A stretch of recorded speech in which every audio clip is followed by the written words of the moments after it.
ദൈവത്തിൻ്റെ ഏറ്റവും പരിശുദ്ധമായ നാമം മഹത്വപ്പെടുമാറാവട്ടെ. ഇന്നത്തെ ചിന്തയ്ക്കായി തിരഞ്ഞെടുത്തിരിക്കുന്ന വേദഭാഗം വിശുദ്ധ യോഹന്നാൻ എഴുതിയ സുവിശേഷം, അതിൻ്റെ 1-ാം അധ്യായം 1-ാമത്തെ വാക്യം. ആദിയിൽ വചനമുണ്ടായിരുന്നു, വചനം ദൈവത്തോടു കൂടെയായിരുന്നു, വചനം ദൈവമായിരുന്നു.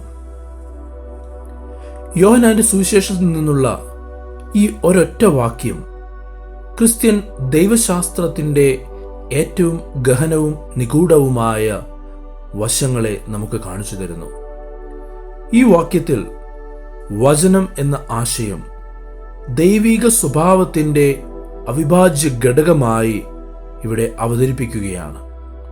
ഗ്രീക്കിൽ വചനം എന്നതിന് ലോഗോസ് എന്ന പദമാണ് ഇവിടെ ഉപയോഗിച്ചിരിക്കുന്നത്.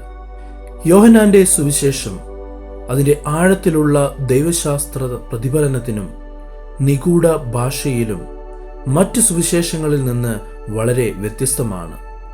സിനോപ്റ്റിക് സുവിശേഷങ്ങളെക്കാൾ യേശുക്രിസ്തുവിനെ കുറിച്ചുള്ള കൂടുതൽ വികസിത ധാരണയെ പ്രതിഫലിപ്പിക്കുന്നുവെന്നും വളരെയധികം വിശ്വസിക്കപ്പെടുന്നു. സുവിശേഷത്തിൻ്റെ ഈ പ്രാരംഭവാക്യം വചനത്തിൻ്റെ മുൻകാല നിലനിൽപ്പിനെയും അതിൻ്റെ ദൈവിക സ്വഭാവത്തെയും സ്ഥാപിക്കുന്നതിനാൽ പുസ്തകത്തിൻ്റെ ബാക്കി ഭാഗങ്ങൾക്ക് വളരെയധികം വ്യക്തത നൽകുന്നു. ആദിയിൽ വചനമുണ്ടായിരുന്നു എന്നത് ഉൽപ്പത്തി പുസ്തകത്തിൻ്റെ പ്രാരംഭ വാക്കുകളെ പ്രതിധ്വനിക്കുന്നുണ്ട്. വചനത്തിൻ്റെ കാലാതീതവും ശാശ്വതവുമായ സ്വഭാവത്തെ ഇവിടെ ഊന്നിപ്പറയുന്നു. വചനം സമയത്തിനും സ്ഥലത്തിനും പുറത്തു നിൽക്കുന്നു എന്ന് നമുക്ക് മനസ്സിലാക്കാം. അതെല്ലായ്പ്പോഴും നിലവിലുണ്ട് എന്ന ആശയത്തിലേക്കാണ് ഇത് വിരൽ ചൂണ്ടുന്നത്. സൃഷ്ടിക്കപ്പെട്ട ലോകത്തിൽ നിന്ന് സ്വതന്ത്രമായി നിലനിൽക്കുന്ന ദൈവത്തിൻ്റെ ശാശ്വതമായ അസ്തിത്വത്തിലുള്ള ക്രിസ്ത്യൻ വിശ്വാസവുമായി ഇത് വളരെയധികം യോജിക്കുന്നുണ്ട്. വചനം ദൈവത്തോടു കൂടെയായിരുന്നു എന്നത് വചനവും ദൈവവും തമ്മിലുള്ള ആഴമേറിയ ബന്ധത്തെ എടുത്തു കാണിക്കുന്നു. ഇത് തൃത്വവുമായി വളരെ ബന്ധപ്പെട്ടിരിക്കുന്നു. പിതാവ്, പുത്രൻ, പരിശുദ്ധാത്മാവ് എന്ന ആശയത്തെക്കുറിച്ചാണ് സംസാരിക്കുന്നത്. വചനം പിതാവായ ദൈവത്തിൽ നിന്ന് വ്യത്യസ്തമാണെങ്കിലും അവനുമായി അടുത്ത ബന്ധം പുലർത്തുന്നുണ്ട്. വചനത്തിൻ്റെ ഈ ആപേക്ഷിക വശം ക്രിസ്തീയ ധാരണയ്ക്കുള്ളിലെ ദൈവത്തിൻ്റെ വ്യക്തിപരമായ സ്വഭാവത്തെ ഊന്നിപ്പറയുന്നു. വചനം ദൈവമായിരുന്നു എന്നത് വചനത്തിൻ്റെ ദൈവീകതയുടെ ശ്രദ്ധേയമായ ഒരു പ്രഖ്യാപനമാണ്. ഈ പ്രസ്താവന വചനം പൂർണ്ണമായി ദൈവീകമാണെന്നും കേവലം ഒരു സൃഷ്ടിയോ ദൈവത്തിൽ നിന്നുള്ള ഒരു ഉത്ഭവമോ അല്ല എന്നും മറിച്ച് ദൈവത്തിൻ്റെ സത്തയിൽ പങ്കുചേരുന്ന ഒന്നാണ് എന്നും പറഞ്ഞു തരുന്നു.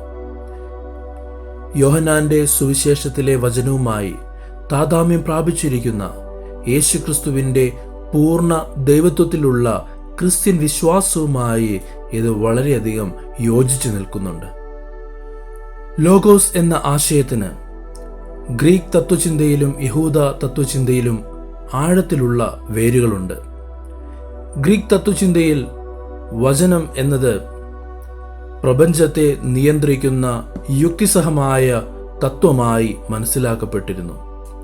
അതേസമയം യഹൂദ ചിന്തയിൽ വചനങ്ങൾ ദൈവത്തിൻ്റെ സൃഷ്ടിപരവും വെളിപ്പെടുത്തുന്നതുമായ ശക്തിയുമായി ബന്ധപ്പെട്ടിരിക്കുന്നു.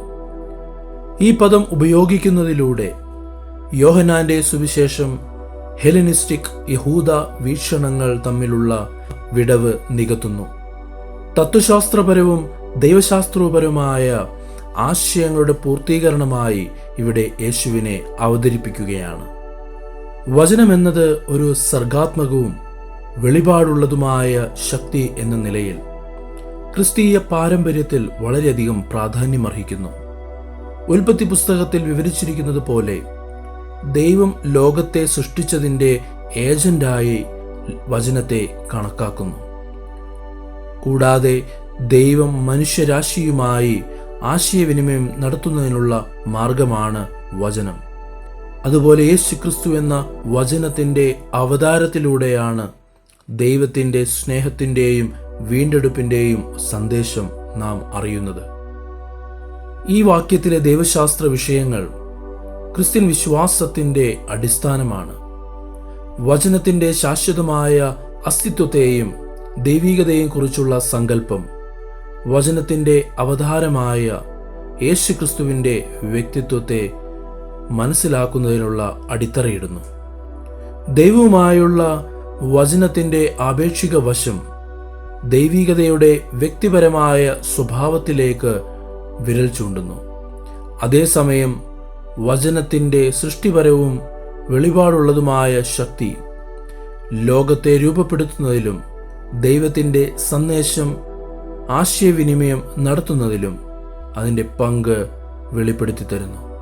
അവസാനമായി യോഹന്നാൻ സുവിശേഷം 1-ാം അധ്യായം അതിൻ്റെ 1-ാം വാക്യം യോഹന്നാന്റെ സുവിശേഷത്തിൽ വികസിക്കുന്ന അഗാധമായ ദൈവശാസ്ത്രത്തിൻ്റെ വെളിച്ചത്തെ നമുക്ക് കാണിച്ചു തരുന്നു. ദൈവത്തിൻ്റെ ശാശ്വതവും ബന്ധവും സൃഷ്ടിപരവുമായ വശങ്ങളിലേക്ക് വിരൽ ചൂണ്ടിക്കൊണ്ട് ദൈവിക സ്വഭാവത്തിൻ്റെ കേന്ദ്രവും അനിവാര്യവുമായ ഒരു വശമായി വചനം എന്ന ആശയം ഇവിടെ അവതരിപ്പിക്കുന്നു. ഈ വാക്യം ക്രിസ്ത്യൻ പാരമ്പര്യത്തിനുള്ളിൽ ആഴത്തിലുള്ള പ്രതിഫലനവും ചിന്തയും ഉണർത്തുന്നത് തുടരുന്നുണ്ട്. ദൈവത്തിൻ്റെ സ്വഭാവവും യേശുക്രിസ്തുവിൻ്റെ വ്യക്തിത്വവും മനസ്സിലാക്കുന്നതിനുള്ള സമ്പന്നമായ ഒരു അടിത്തറ ഈ വാക്യം നമുക്ക് നൽകുന്നു. ഈ വചനങ്ങളാൽ ദൈവം നിങ്ങളെ ഓരോരുത്തരെയും അനുഗ്രഹിക്കട്ടെ. ആമേൻ.